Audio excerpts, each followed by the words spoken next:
Bonjour et très heureux de nous retrouver pour découvrir les textes de la parole de Dieu pour le dimanche 3 décembre 2023 et nous serons le premier dimanche de l'Avent de l'année B. Une nouvelle année commence pour les catholiques.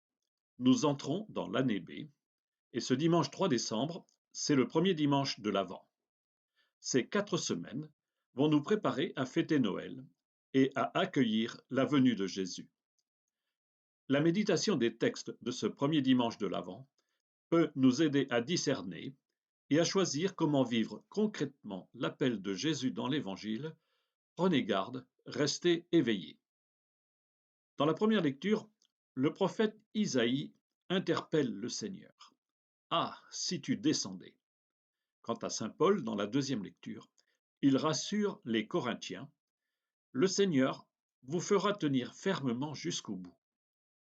Mettons-nous à l'écoute du message du Seigneur pour répondre à son appel. Restez éveillés. Et commençons par la première lecture. Observons bien les références de cette lecture. Nous sommes tout à la fin du livre du prophète Isaïe.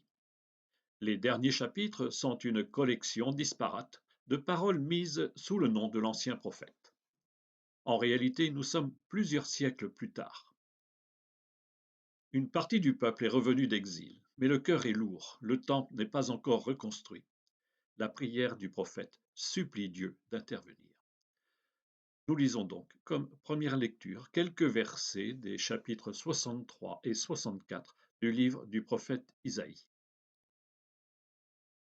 C'est toi, Seigneur notre Père, notre Rédempteur depuis toujours, tel est ton nom.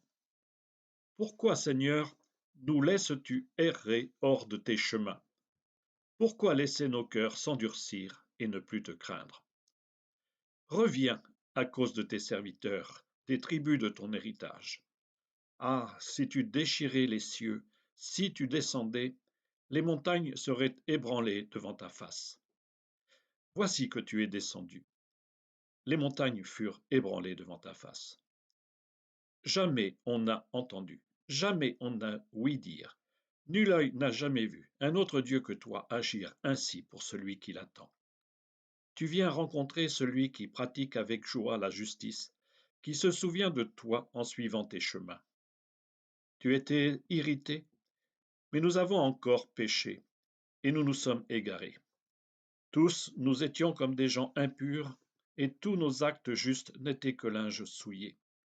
Tous nous étions desséchés comme des feuilles, et nos fautes comme le vent nous emportaient. Personne n'invoque plus ton nom, nul ne se réveille pour prendre appui sur toi, car tu nous as caché ton visage, tu nous as livrés au pouvoir de nos fautes. Mais maintenant, Seigneur, c'est toi notre Père. Nous sommes l'argile, c'est toi qui nous façonnes, nous sommes tous l'ouvrage de tes mains. La prière du prophète est une supplication qu'on pourrait trouver dans les psaumes. Il s'adresse à Dieu le reconnaissant comme Père à 2 reprises, et il exprime un sentiment d'abandon. Le peuple de Dieu se sent perdu, il ne sait plus le bon chemin. Le prophète demande à Dieu de revenir et de prendre soin de ses serviteurs. Ah, si tu déchirais les cieux, si tu descendais. Autrement dit, sors de ton ciel, viens à notre secours, comme tu es descendu autrefois. Dans la prière, on reconnaît que la colère de Dieu et son absence sont justifiées. Nous avons péché. Le plus grand péché? Personne n'invoque plus ton nom. Les gens n'ont plus confiance en Dieu. Le constat de cette vieille prière juive résonne étrangement aujourd'hui. Le peuple des croyants n'a-t-il pas oublié Dieu?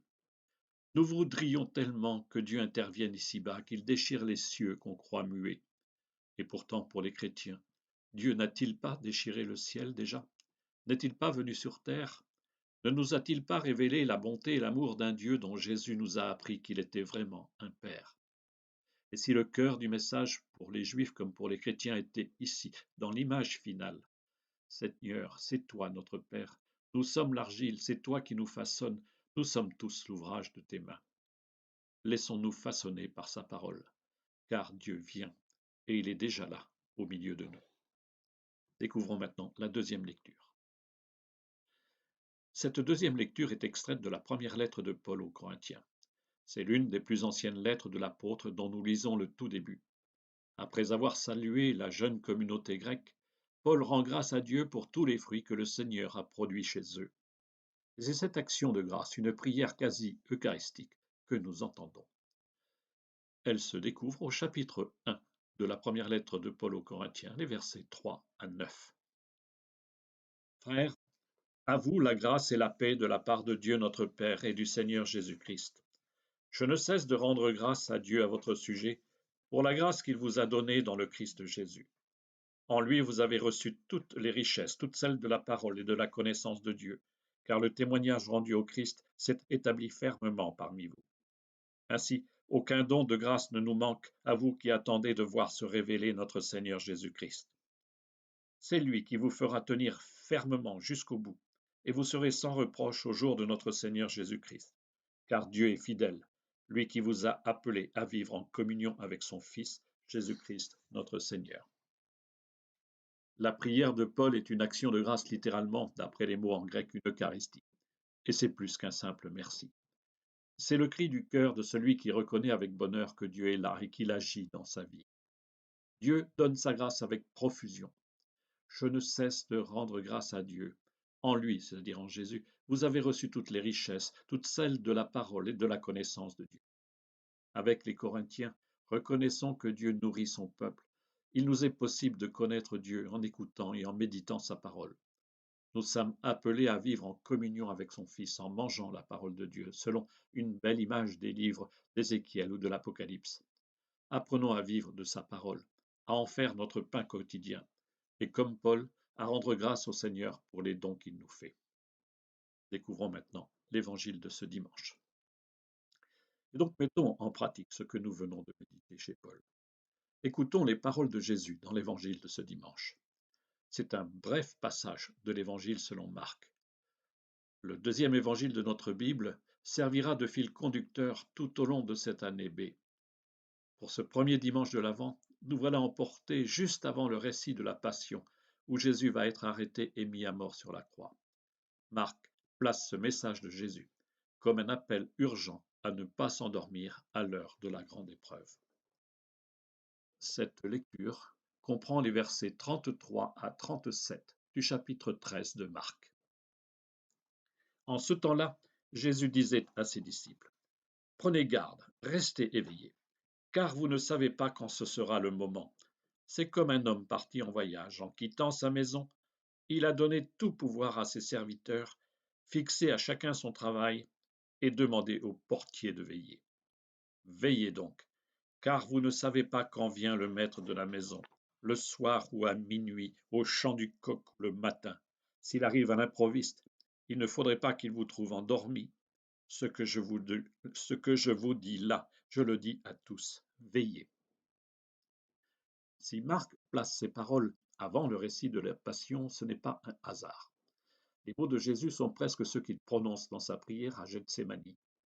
C'est là qu'il va emmener ses disciples et être trahi par Judas avant d'être arrêté. Dans sa prière, Jésus supplie le Père de le sauver de l'épreuve tout en étant prêt à l'assumer. S'adressant à ses disciples, il leur dit dans le jardin, « Mon âme est triste à en mourir, restez ici et veillez. » Mais eux dorment, incapables de rester éveillés. Ce sont les mêmes mots que nous venons d'entendre. Prenez garde, restez éveillés. Comment recevoir cet appel de Jésus pour ce temps de l'Avent? Lui ne nous promet pas une assurance tout risque. Il s'est absenté pour un certain temps et il nous confie les clés de la maison. Chacun a son poste de garde. Tout militaire qui s'est trouvé en situation de conflit et de danger sait l'importance du veilleur. Il est celui qui protège contre l'irruption de l'ennemi dans la nuit. N'en est-il pas de même dans la vie spirituelle? Elle est un combat et l'ennemi c'est le mal. Tout baptisé est un veilleur qui ouvre les yeux dans la nuit du combat spirituel.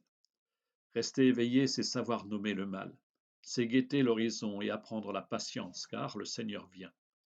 Nous entendrons cette parole tout au long des 4 dimanches de l'Avent.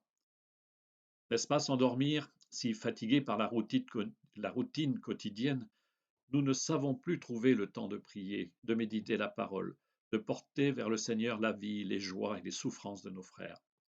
Mais n'est-ce pas rester éveillé si chaque jour, comme Jésus à Gethsémani, nous portons vers Dieu nos louanges et nos demandes pour nos frères humains. Certains manquent du plus strict nécessaire, de quoi manger ou dormir, quand d'autres croulent sous la lourdeur de la tâche. N'est-ce pas rester éveillés si, comme la petite vieille du temple de Jérusalem, nous nous laissons toucher par la souffrance de nos frères? Le Seigneur vient. Le Seigneur passe dans nos vies. Nous ne savons ni où ni quand il passera. Alors, gardons le cœur ouvert et restons éveillés.